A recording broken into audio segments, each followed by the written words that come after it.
Not too many shows out there can provide you with the gift that Gene is going to give you tonight as we continue on part 3 of our discussion on the trivium, the quadrivium, and go for a full-blown as we reach to understand the Kabbalah and the mystery schools with Gene O'Denning.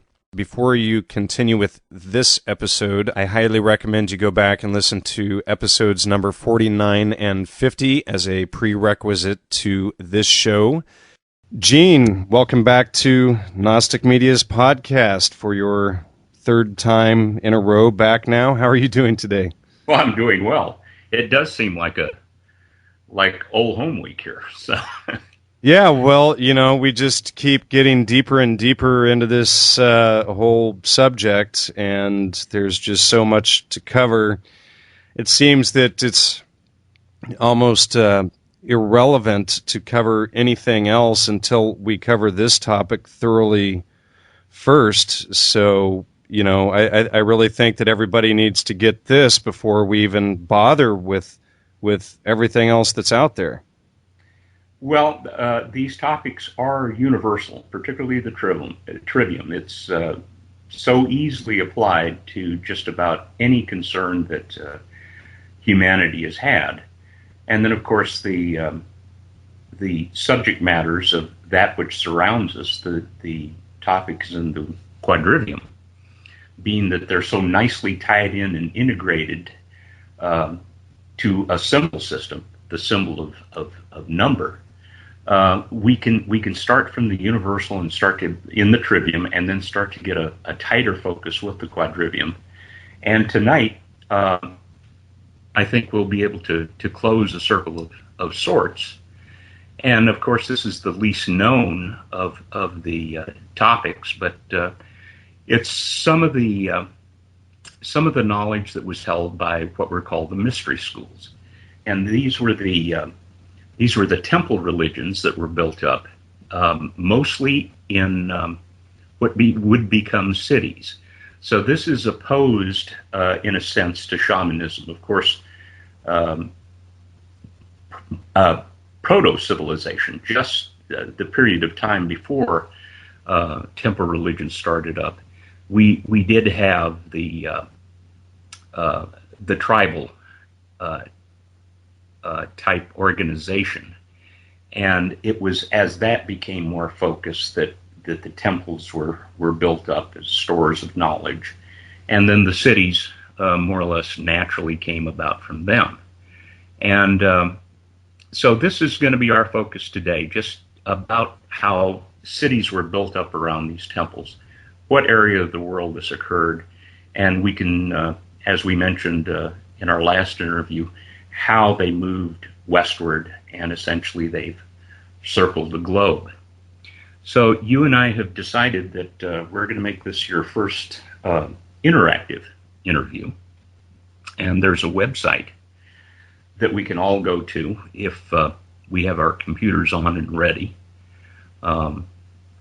If you're listening to this on a podcast, you might want to get another window up and go to this particular website. It's www.ifdawn.com, or do a word search on If Dawn and click on it. It in a word search mode, it will say Tree of Life, the original 1994. And once we have that page up, we'll notice that there are 2 windows. Do you have those in sight, Jan? Yep. Got the Tree of Life on the left with a description. It says the interactive Kabbalah on the right. Yes, that's correct. So let's concentrate on the left-hand window.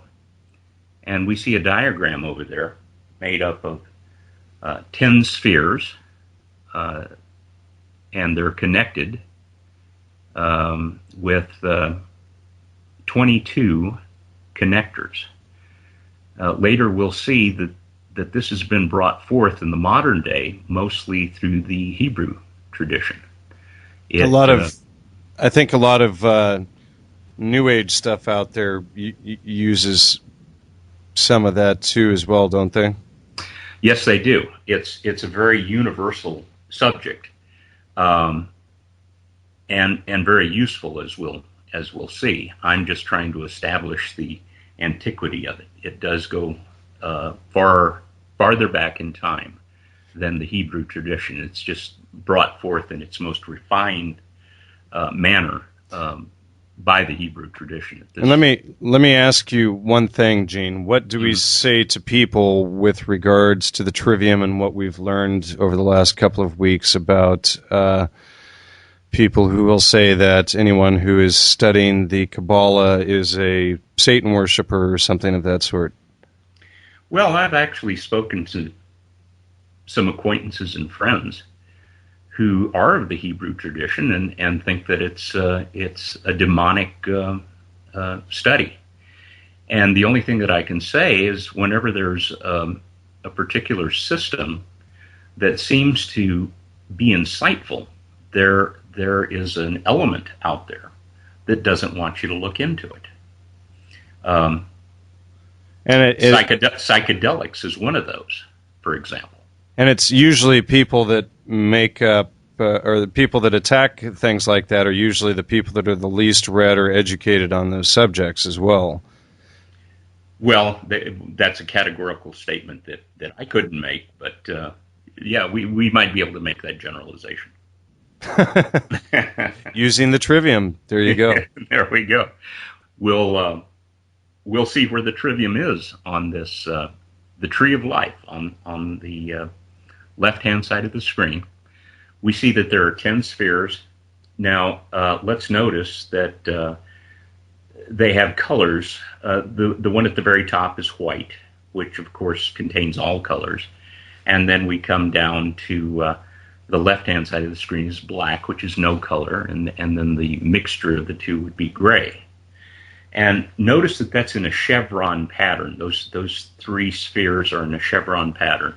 And those in Hebrew, the spheres are called sephira. That is the plural. The spheres themselves, the singular, is called sephirot. So I'll start referring to those as sephirot. So the three sephirot in the chevron shape pointing upwards is called the supernal realm. Now, we'll notice below there the colored sephira are arranged as two chevrons pointing downward.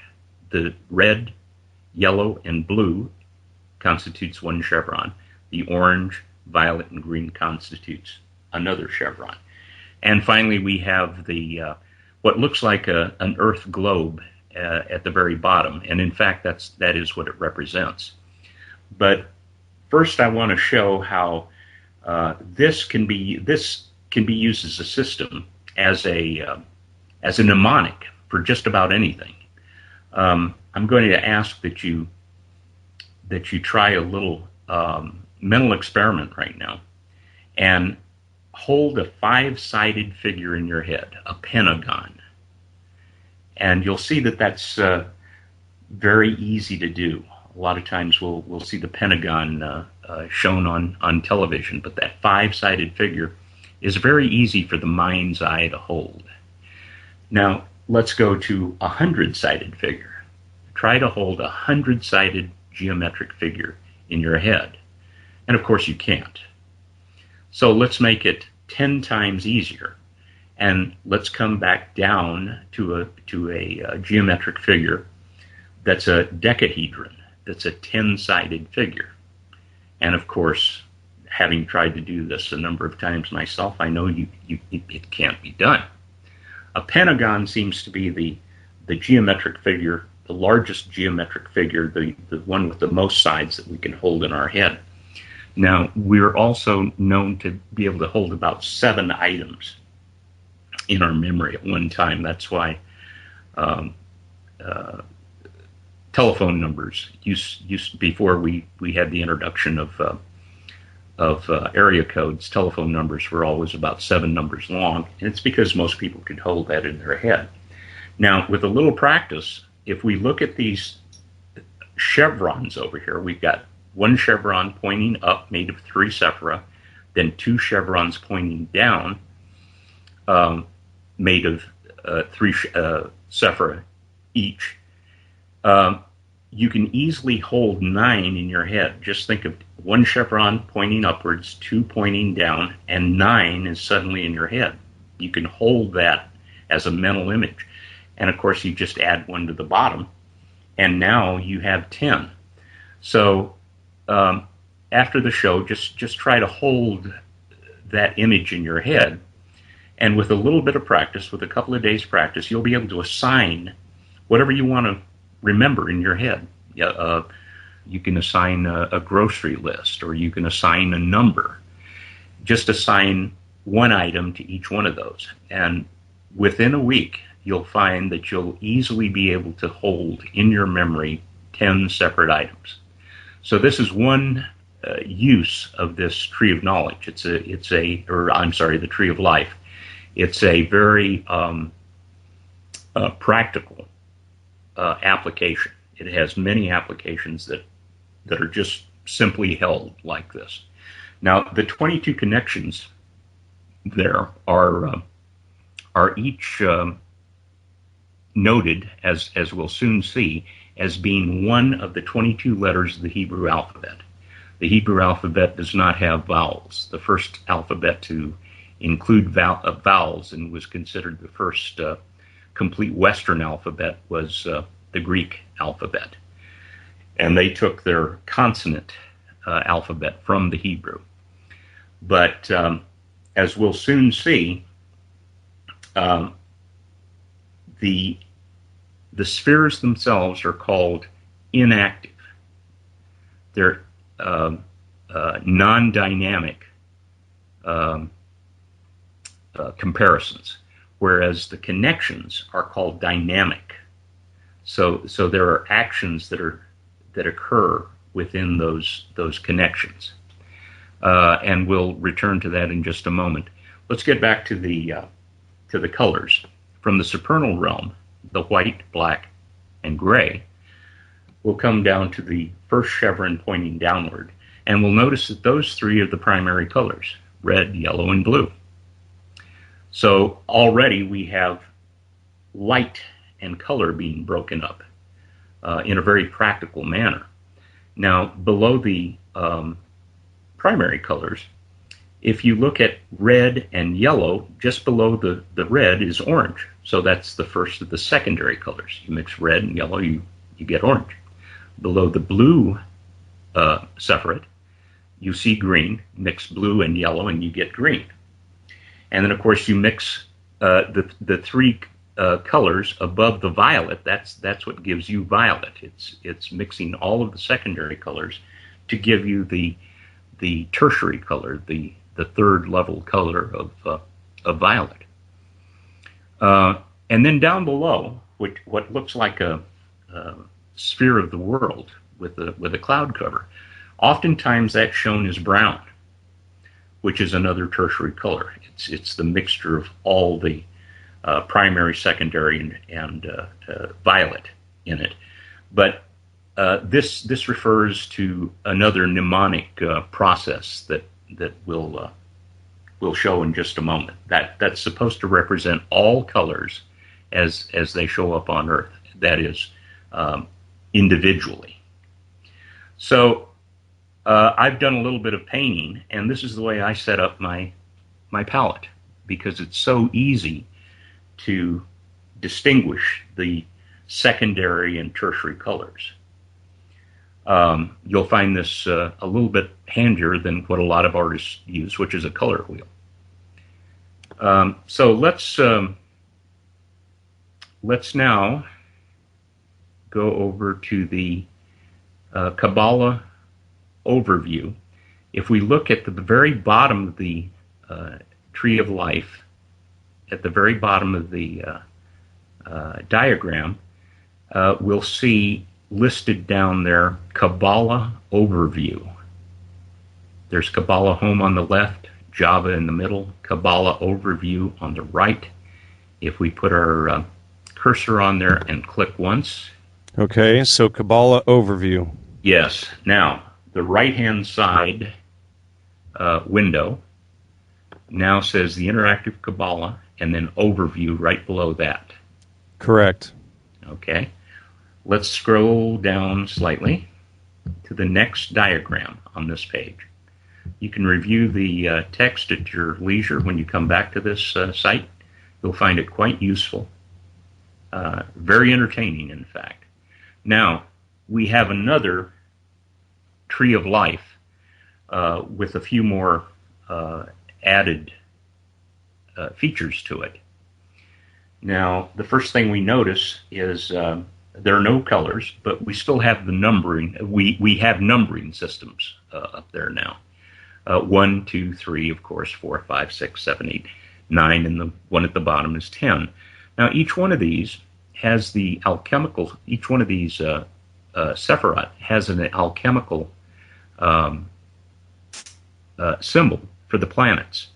So you can see that number 10, for example, that's the alchemical symbol for Earth, a cross, essentially, the four corners of Earth. Number 9 is the moon. Number 8 is Venus. I'm sorry, number 8 is Mercury. Number 7 is Venus. Number 6, that's the symbol for the sun. And if you compare that, of course, to the diagram on the left that's colored, you can see that the sun, of course, is yellow. And number 5 is red. That's Mars. And number 4, that symbol there is for Saturn. And Jupiter is number 3. And number 2 is Neptune. And number 1 is Uranus. Now, if we notice, between the supernal realm and the number 4 and 5 Sephira, we now have another circle in there, and it's called Da'at. Whereas we didn't notice this on the symbol, on the diagram to the left. Da'at is called the Phantom Sephiroth.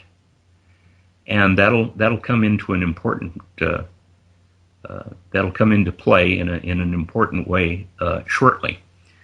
Da'at fills the area of what's called the void.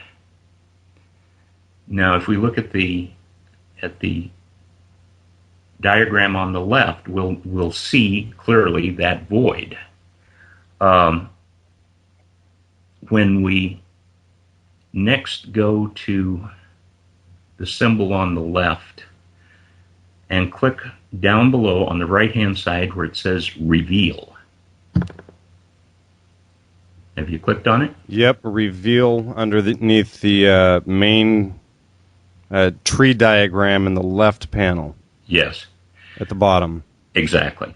Now we see we've got the numbers showing, and we also see the Hebrew letters on the connectors. Those are the 22 letters of the Hebrew alphabet. Now the names at the top of each Sephiroth is the Hebrew name, meaning Keter, for example, means crown. Number 2, it's pronounced Chokmah, means wisdom. Number 3, Binah, means understanding. Number 4, Hesed, means mercy. Number 5, Gevurah, means severity. Number 6, Tiferet, means beauty. Number 7, Netzah, means victory. Number 8, Hod, means splendor.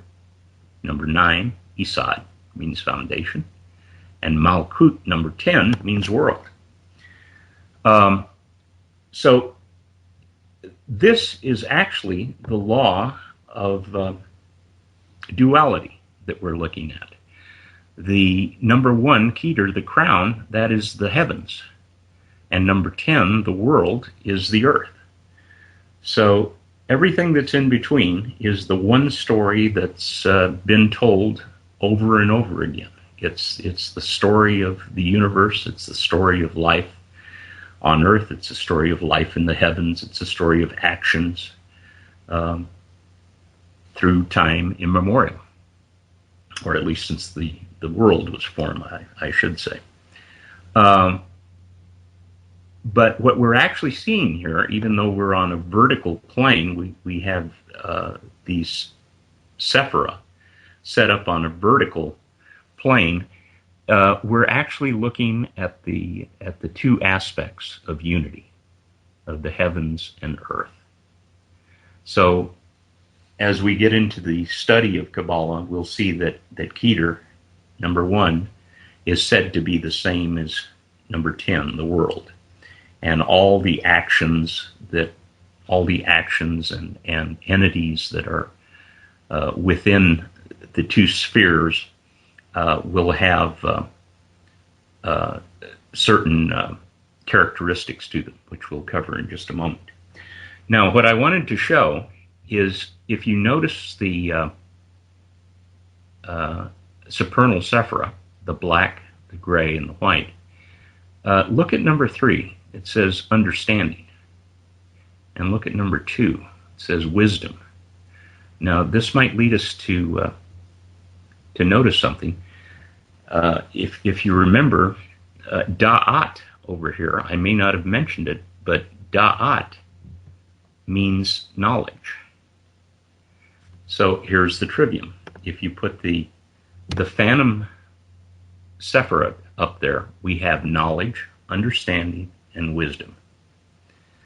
When you have knowledge, understanding, and wisdom in the supernal realm, in this case, it's in your head. Your head is on the uppermost part of your body. Once you get knowledge, understanding, and wisdom under control, you can start to examine everything else below it. So, I'm also going to point out here what da'at is. When we take number 10, which is the world, and imagine taking that and putting it in place of da'at, you'll see that now we have a diagram. If you want to block off number 10 with your hand on your screen, and you'll see that there are 10 sephira up there in a very ordered diagram. It's very symmetrical. This is actually the tree of knowledge of good and evil. Number 2 is when you're looking at the tree of knowledge. Now remember, the tree of life and the tree of knowledge were supposedly both in the Garden of Eden, but they were in fact one. Before Adam was tempted to eat of the apple, this was the tree of knowledge of good and evil. Number 2 was known as evil. I may have them backwards, but one or the other. Number 2 is known as evil. Number 3 is known as good. So when Adam took the apple and ate of it, he fell. Mankind fell from where he was previously all the way down to the bottom of the tree. And this now became the tree of life on earth. So this signifies the fall of man. And there's a story told on a diagram, symbolically. Now, I've got a bibliography that I've put together, and we mentioned it last interview. And in there's a book called the Cipher of Genesis by Carlos Suarez. And this is the only place that I've ever seen this explained.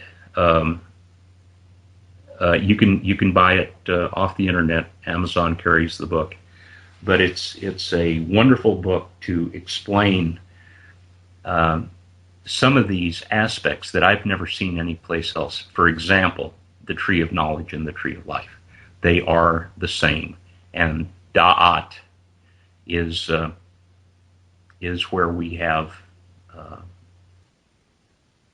the empty space that was vacated when man fell to earth. He now fell out of the Garden of Eden, and he's now all the way down here on Earth. So let's look at the diagram on the right-hand side a little bit more closely. And we'll notice it's a little difficult on this particular diagram to see it, but we have some yellow and black horizontal lines drawn there. What this is supposed to actually show, and I've actually seen better diagrams of this, this is supposed to show the four worlds. Now, when Jacob, the son of Isaac, the biblical Jacob, who was later to become Israel, when Jacob was lying in the desert one night, he is said to have laid his head on a pillow of rock and dreamt of the four worlds of creation. And this is called the Tetragrammaton, the four worlds. And these horizontal lines are supposed to break them off. You'll see that the line at the bottom, right above the 10, that is the world that we live in. This is Earth. This is where Jacob laid his head down.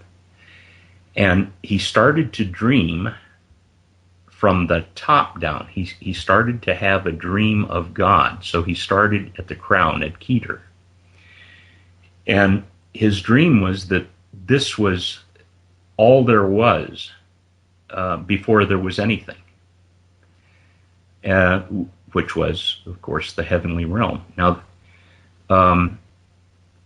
if we look at the next, that heavenly realm, by the way, is listed in bold letters just to the left, and it's called intimacy right there. But you'll also see that there are three words written above it, and these are also other names when you're using this for different types of meditation. For example, the one at the top is called Absolute, and that's the Hebrew designation for the heavens. And when you're using this for a psychological meditation, this is where will is.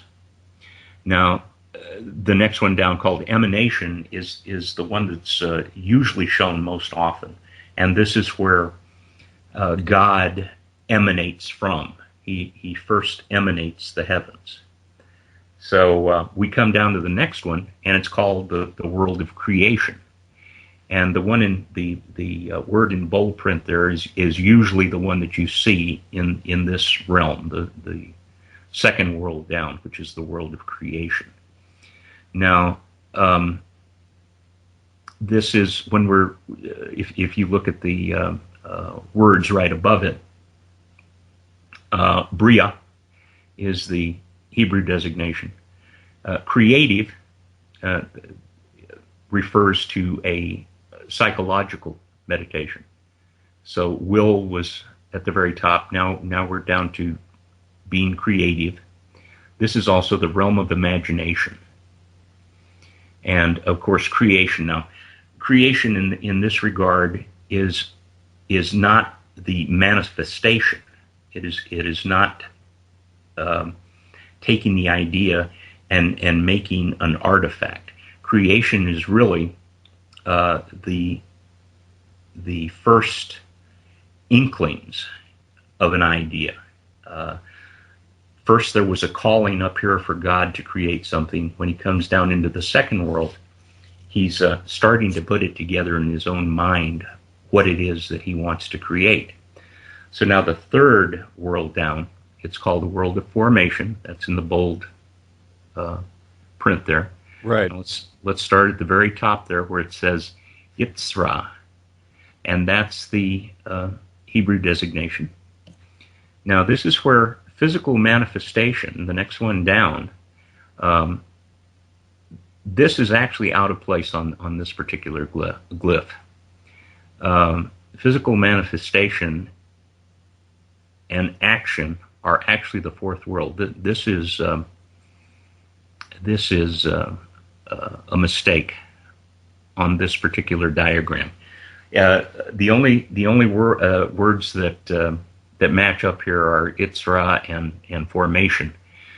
Formation is taking the ideas of creation and becoming more concrete. In other words, taking the design to a more blueprint stage. You now have enough information, or God has enough information in his mind as to what he wants to create, and now he wants to form the blueprint. He goes to his drawing board, let's say, and draws out the creation of the universe. And then finally we get down here to the world where we're at, which is the world of doing. Now you can see that doing and action are the same thing. This is the world of manifestation. Azya is the Hebrew designation. This is the physical world. This is where everything is embodied. And of course, you can't do anything unless you are embodied. So those are the four worlds. I'm going to use the terminology that's more commonly used. The first world up, the supernal world, is the world of emanation. This is where God emanates. Or where you as a person, being made in the image of God, get your calling. You have a calling in life, or you have a calling to do or design something. So then the next world down is that world of creation. This is where God starts to put together the plan of the universe. Or you, as in the image of God, start to take that calling that you have and start to do some blue sky thinking about it. The next world down is formation. And of course, as I say, this is where God goes to the drawing board, and this is where you go to the drawing board for whatever you want to manifest in the world. And these are your plans. These are your focused plans. So the next world down is the world of action. And this is where you bring the plan forth and make it happen. This is when God made the world. Now, these are the dreams, as I say, of Jacob when he laid his head on the pillow of rock. Now, that pillow of rock is going to come into play as our discussion progresses. What he envisioned, what Jacob envisioned, were angels coming down from the world of emanation to inspire man. They came down through the world of creation, formation, finally came down here to inspire man.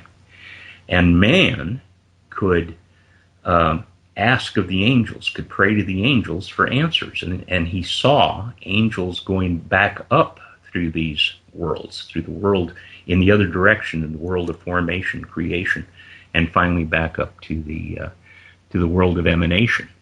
And he pictured these angels going up with questions and down with answers and inspiration. And this is the way he imagined his mind, his psyche working. And of course, he was below, and the greater, the all great, is above. But in fact, they are the same. The world is within the heavens, and the heavens is just the home of the world. So those are the four areas of thought and manifestation. Now, if we look at this, this is also the scientific method, which is the latest use of the Kabbalah. So, beyond anyone who is telling you that the Kabbalah is witchcraft and has no use, does not know how this relates to the scientific method, does not know how this relates to medicine, does not know how this relates to engineering, does not know how this actually directly relates to military tactics. The scientific method starts out at the very top with observation. Observation of what? Observation of the physical world. So you either want to understand what the physical phenomenon is, or you want to use the laws of nature that you've come to understand to come up with an artifact. You want to come up with let's say a wheel, a wheel that you might put on a cart and have it drawn by a horse. So this inspiration for something comes into your head. So you're a scientifically minded person. The next thing you do is come down to the world of creation. Now, in scientific terms, this is the second stage of the scientific method, and it's called hypothesis generation. And this is where you take your ideas of wherever you want to go with this physical plan of yours, and just come up with things that you're familiar with. What is it that's in the world that you already understand? Now there'll be more than one thing. So you generate multiple hypotheses, and you use metaphor. You use analogy for this.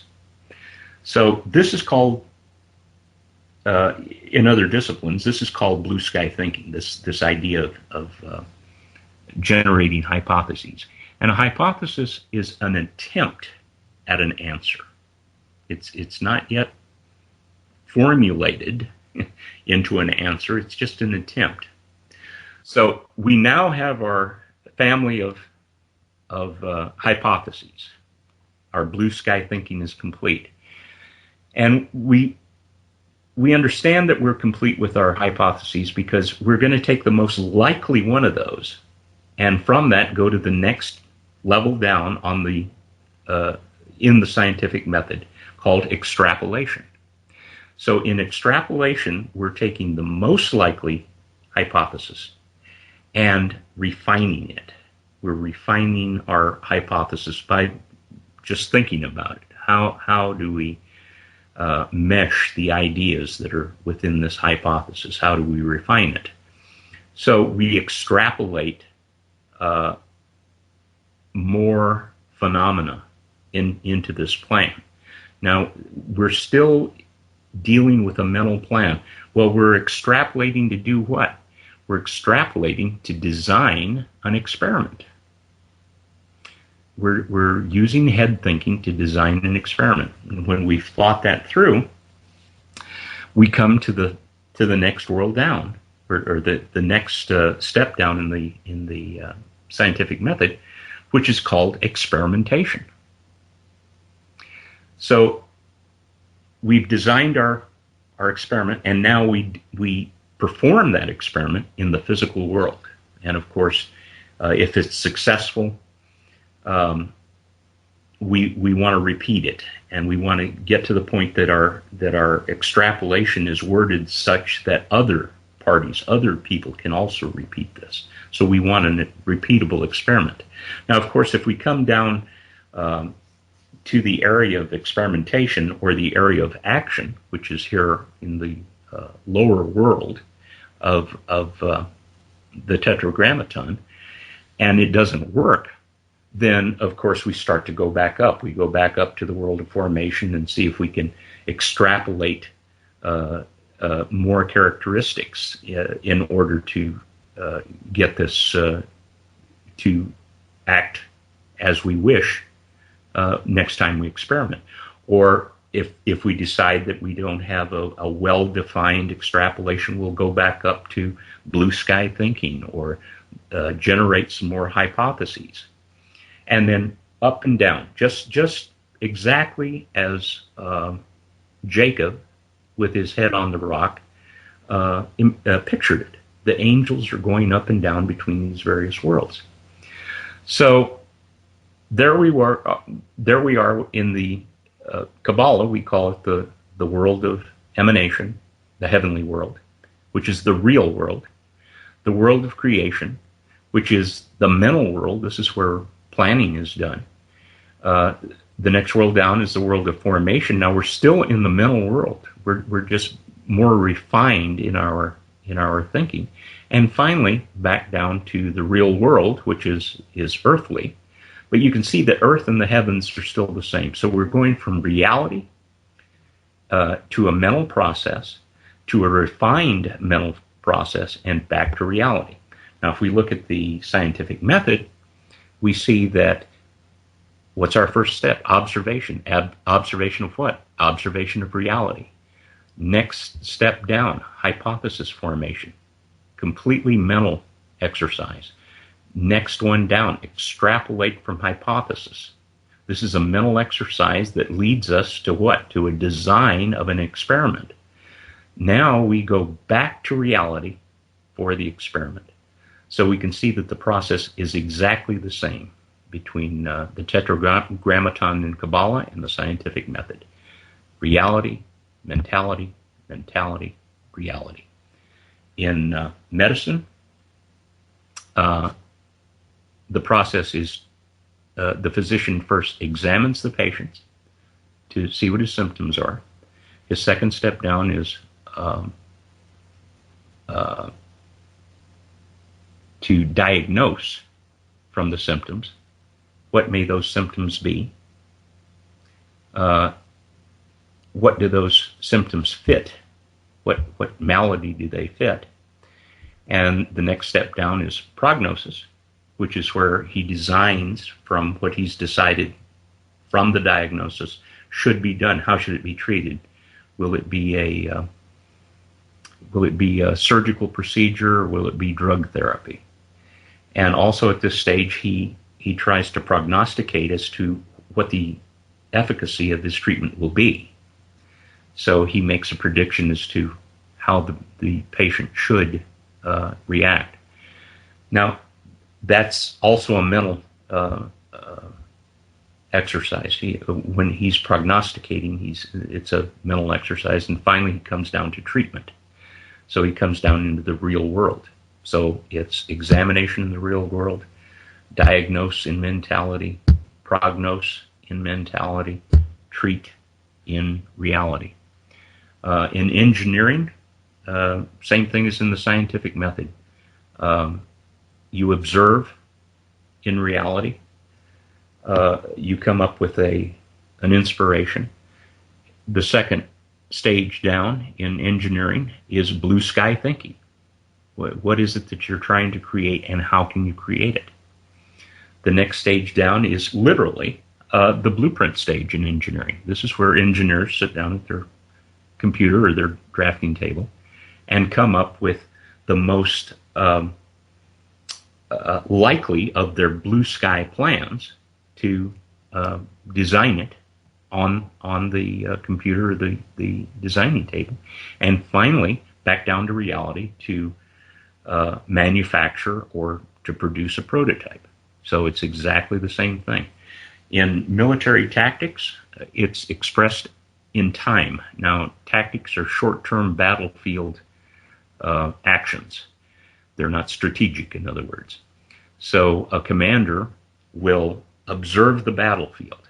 What are his objectives on the battlefield? Maybe he wants to, the enemy is now holding a bridge that's a half a mile away, and he wants to take the bridge. So that's his observation in reality. He meets with his general staff and asks them for their opinions. This is our objective. What is your plan? What's your plan, etc. Everyone comes up with his own plan. So this is the blue sky thinking, the generation of hypotheses. Then the commander takes the most likely, and it may even be his own plan, but the most likely plan, he comes down here and he forms a plan, and then he executes it. So in sequence, it goes a time to observe battlefield objectives, a time to think, a time to plan, and a time to execute plan. So you go from observation in the real world, planning in mentality, the battle plan itself from the most likely of his general staff meeting plans, and then back to reality to carry out the plan in reality. So we could just go on and see that this is the most efficacious way of utilizing our human conceptual capacity to generate an end, to generate the purpose that we envision. Now, let's go to another area of the diagram. We're still on the right-hand side window. Okay. And we'll see that there are pillars that are marked out vertically. You'll see right in the middle there's a pale green box around the Sephira. The center column. The center column in the middle. And then on either side we have a pink, it looks like a pale red column on either side. Or peach or something. I'm sorry, what? Peach or something like that. Yeah, peach, okay. Now we can use this for another set of plans. If we go back to the left-hand diagram and look at Sephira number 4 and Sephira number 5. Number 4, the blue one, says mercy, and number 5 says severity. Now you'll often, and most often you'll see this, number 5 will be named judgment, and number 4 will be named mercy. Now, what these are supposed to indicate are opposite sides of the coin. Normally you'll see that judgment without mercy is tyranny, and mercy without judgment is weakness, or any number of undisciplined ideas are over here with mercy. Now the idea, the goal is to be in balance between judgment and mercy, and that's where the middle column, which is called the column of mildness or equilibrium, is. So this is in psychological terms, this is the idea that we have a severe side to our personality and we have a merciful side, but to get out of balance in either direction leads to dire consequences. So the idea in life is to balance right in the middle. So that's the jurisprudent part of the diagram. Let's continue on the right-hand side, the right-hand window. Let's scroll down a little bit further to the next diagram. So like the meditating man? That's the meditating man. You see him there. Now you see that this is a position that we normally think of people who practice yoga being in. This could be the lotus position. And this is where the term sacred comes from. This is a very stable position where you have your legs crossed, you have your arms bracing you, and you're sitting with a low center of gravity on the ground. You brought your center of gravity down to the level of the earth, and you're sitting on your sacrum. So this is the sacred position, just referring to the sacrum. And this just means that it's the most stable. It doesn't mean that it's unchanging. We often hear that heaven or goodness or truth is unchanging. But because we have the pillar of severity, the pillar of judgment, and the pillar of mercy, we know that it's not unchanging. The idea is to be balanced. So the Eastern practitioners, the Eastern traditions and Eastern philosophers, have that saying of being centered. And this is exactly what they mean. They want you to have your center meridian dictate your actions and your thoughts. Now, in the Indian traditions, those three vertical pillars are called the Ida, Pingala, and Sushumna. The Ida, and I'm not certain as to which side is which, but the Ida is the judgment area. It's on one side of the body or the other. And so wouldn't that be where number 5 is? It could be, yeah. So that's probably it. As we're looking at the man, that's on our left-hand side. So that's the Ida. Right, so it would be on your natural right-hand side, the opposite of the image. If he's facing us. See, we can't tell if he's facing us or not. True that. Yeah, that's what I'm saying. I'm not really familiar with that. I'm just trying to make the similarity understood. clear. And of course, the other side is mercy. Now, the Chinese have meridians that they practice with in their medicine, and it's exactly the same. These are the three meridians in the body, and of course, the meridians on the outside toward the shoulders are when you're out of balance, and then when you're centered, your heart chakra, as it's shown here. Now, along with the throat chakra, you notice here that the da'at is right at the level of the throat. The 22 connectors connect the circles, but there is da'at right at the throat level. And of course, 10 is at the anus. Number 9 is supposed to be the generative organs. That's the idea behind having that where it is. Now, the throat chakra is where you speak knowledge. When you've gotten to the point where you're starting to understand it, you try to speak it.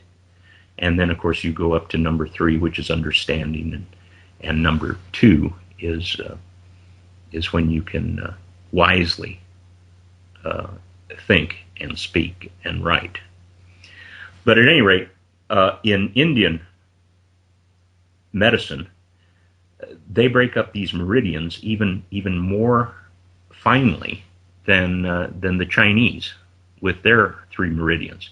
If you can imagine on this the yin yang symbol, where the 2 teardrops are nested together with in an S form, and the S form is right down the middle.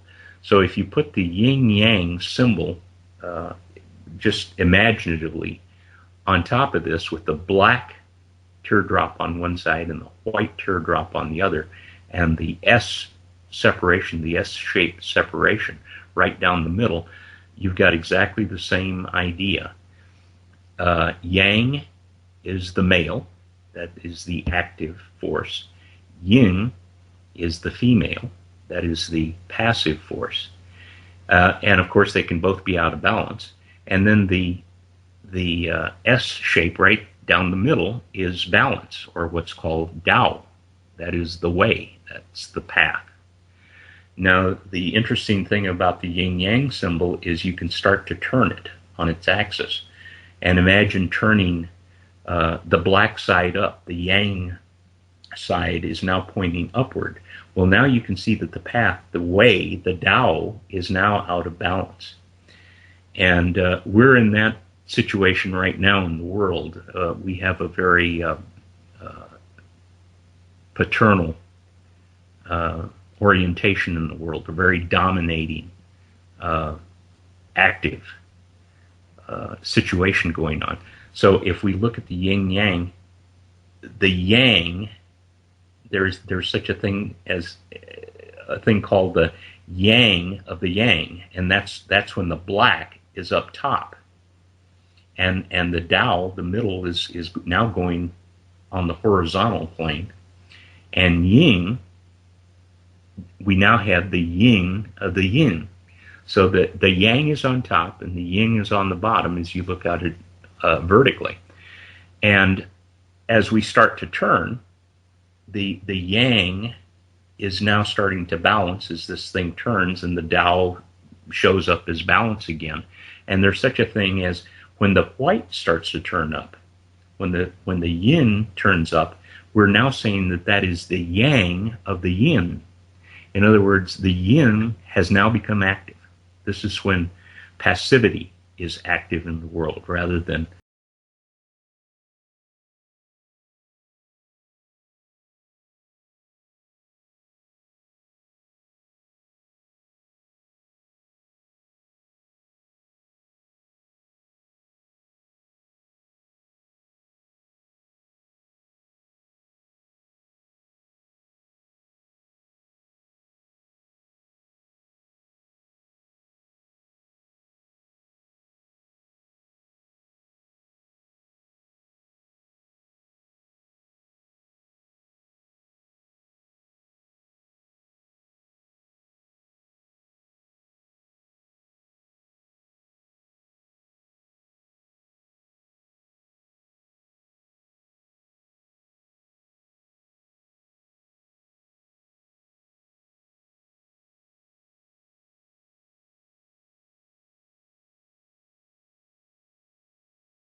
component of that.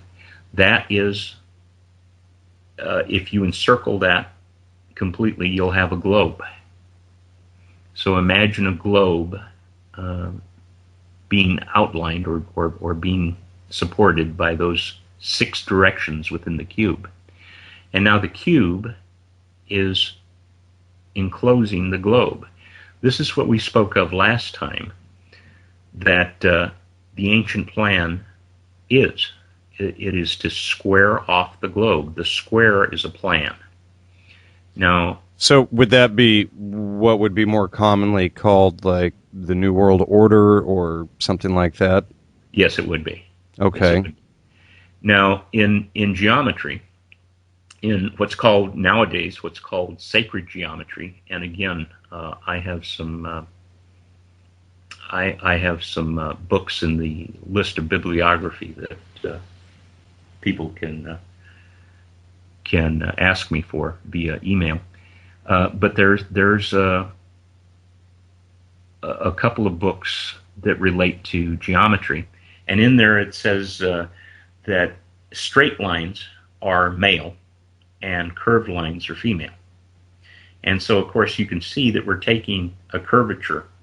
We're taking a globe, which is female, Mother Earth, and we're squaring it off with this cube, which is, of course, male. So we're in a male-dominated time and space. So once the Atlanteans have moved around the globe, bringing their civilization to all of us, we will have completed the squaring off of the globe. They will have completed the circle of the globe and have squared it off to a standard plan. And of course, this is the brick in the wall, the cube that we had spoken of last time. This is the enterprise. This is the big idea, to have squared off the world. So you can look at aspects of the cube a little bit more at your leisure. Now, as we scroll down just below that, we'll see the silhouette of the Tree of Life. You'll see a lightning bolt pattern in a blue-green shade. And that's the serpent, isn't it? That is the serpent encircling the Orphic egg in the Pythagorean system. Now, in the Kabbalistic system, this is called the lightning bolt of creation. So you can see that as God emanated at the top, emanated the idea, this is the path of creation. This was the lightning bolt of creation all the way down to Earth. And we can go elsewhere in the on this site, and we can see Tzimtzum. It's called the creation of the universe. TZI, TZIM, Tzimtzum. And if we see that word highlighted, we'll click on it, and we'll see the three-dimensional rendering of this two-dimensional pattern, the lightning bolt of creation. But let us continue down below that, and we see the onion universe. Now, this is actually the colors and the representation of the Tree of Life in an onion form. You can see the various colors leading down to Keter. It would also be the layers of consciousness in a way, wouldn't it? Exactly. All of these can be used for different types of meditation, for picturing, modeling the physical world or modeling the mental world. So that's the unconscious, if we look at it like that. Down there, the white sphere in the middle in Freudian and Jungian terminology, that would be the unconscious. But in our Atlantean idea, in our New World Order idea, that's for control. These are the planners, and they dwell in the middle of that onion. Now, if you can imagine a pie shape going into the middle of that onion, the point of the pie starts at that white sphere, and then you can make two cuts coming out and cut it just like a pie. Now, if you put that pie, just that one section, if you take that pie out, you can liken that to the pyramid rendering on a dollar bill. And what that's actually showing is next time you look at a dollar bill and look at the pyramid on the back, you'll see that there's an all-seeing eye at the top of the pyramid, which indicates that the capstone has not been placed yet. But each course of stone on the pyramid correlates to this pie shape that we've taken out of the onion universe. So this shows the hierarchical form of control.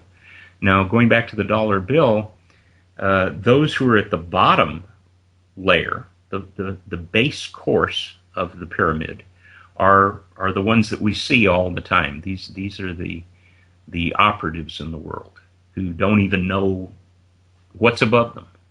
They don't know that there's any more to this pyramid. They can't see it.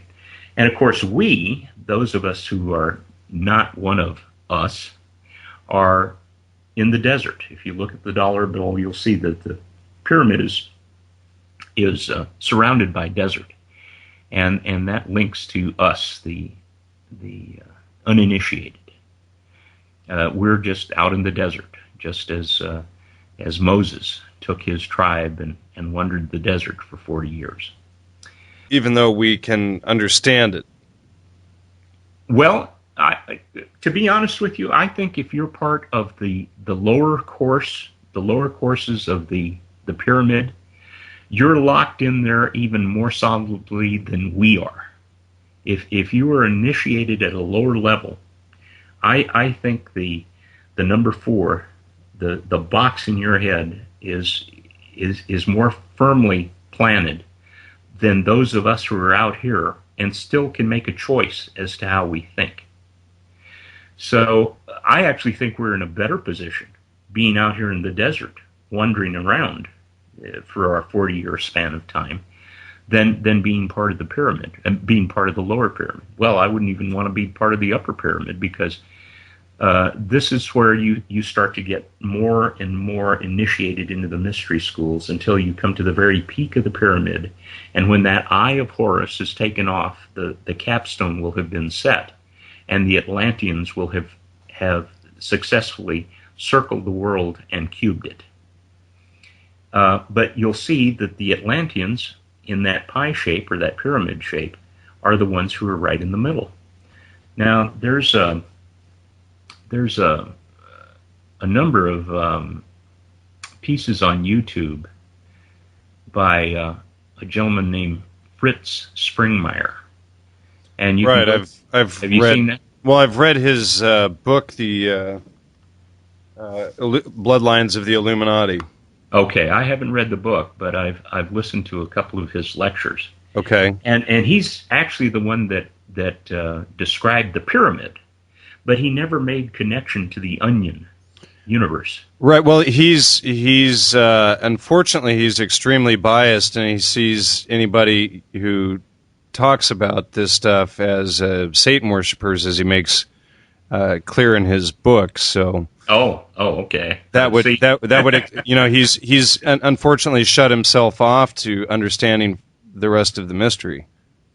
Well, he's never opened his mind, either had his third eye open via psychedelics and entheogens, or nor has he gotten to a critical stage in the ordinary state of refining the trivium in his own mind.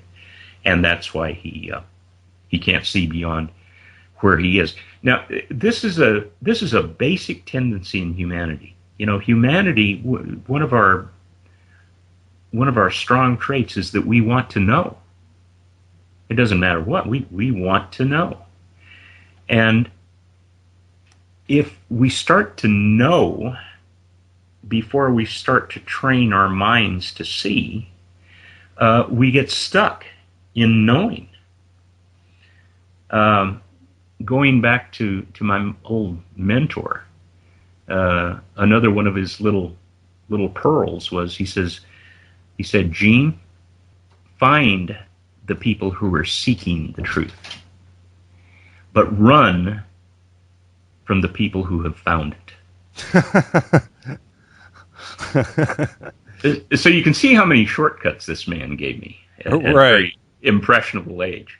Right, because anybody who thinks they have it doesn't know anything, and well, they're the ones that start and the others go, well, there's so much to know, there's no way we can know. But let's try. Yeah, exactly. It's like the old saying, the more you learn, the more you realize there is to learn, and the less you know. Sure, there you are. That's like going from the philosophic mode of thinking, where you gain certainty, to the next higher level, which is the scientific way of thinking, where you have theory. Now, theory recognizes that there's more knowledge out there that you don't realize yet. So when you get to that scientific mode of thinking, you're at a higher level. You're just at a higher level. So these people who tend to see the differences in a soul, to see the Satan worshipers and the whatever it is that separates us from them.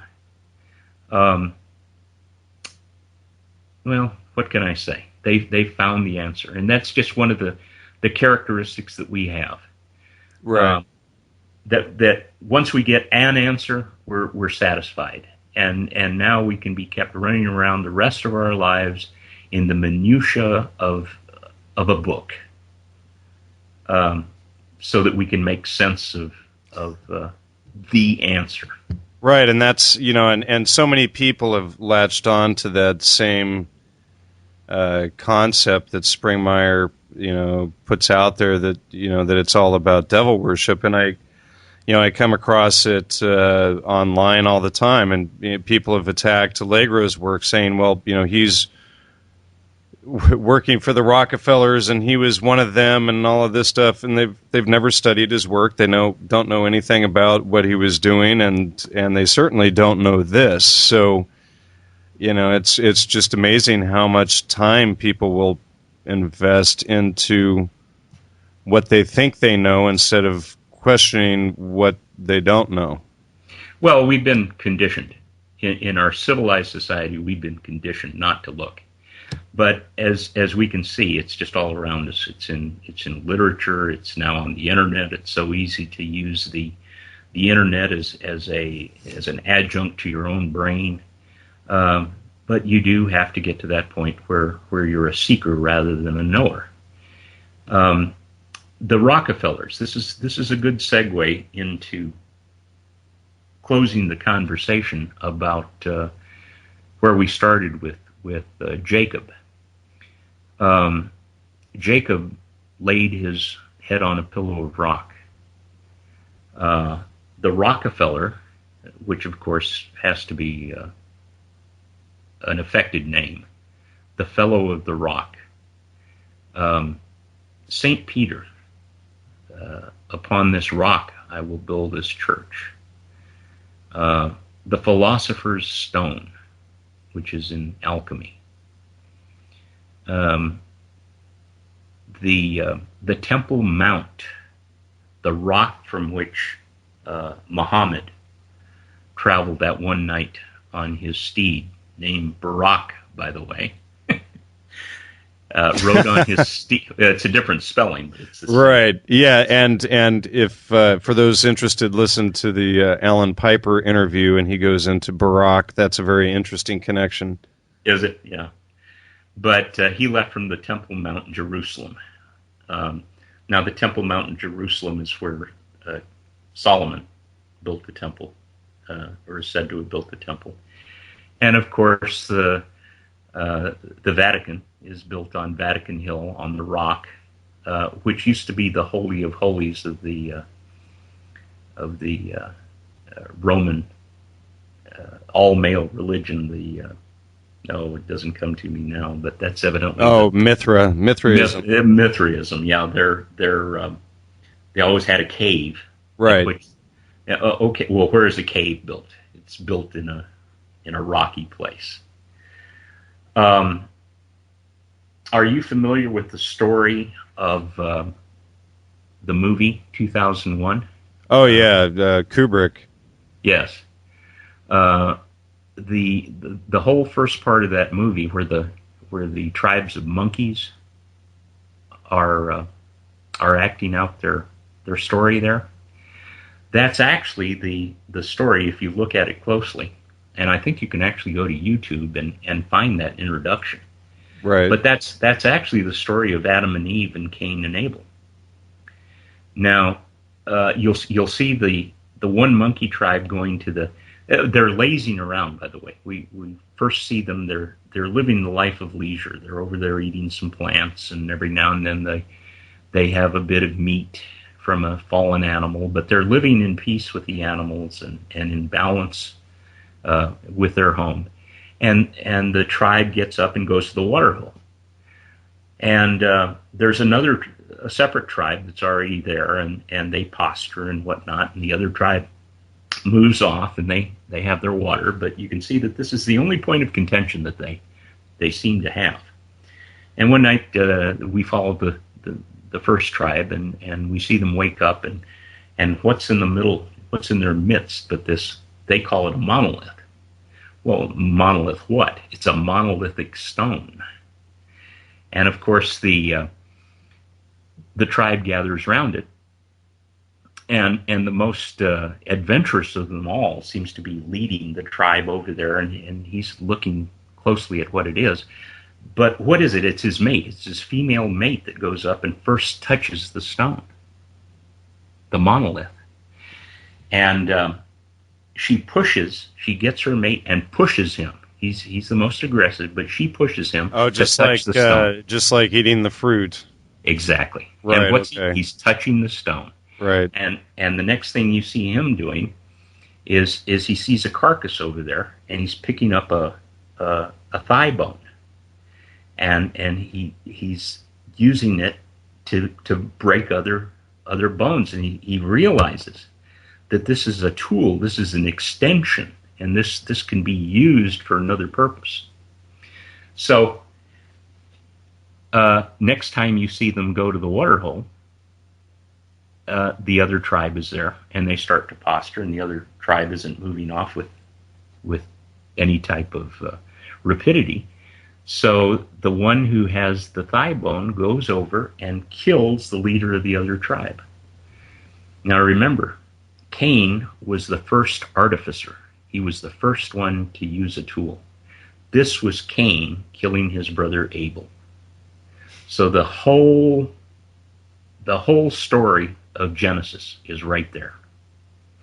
And let's find out what that stone is. And most of us can identify with this because a lot of us have been called stoners. So the stone, in all the references that I just made, is the stone of direct knowledge. It's all about psychedelics. Every place you see a stone, you see a person who is partaken of direct knowledge. And of course, this is superior knowledge. Just like the magazine Rolling Stone. Stone. How about rock and roll, which preceded the CIA distribution of entheogens in this country? Rock and roll. It's all around us. This is, by the way, the alchemical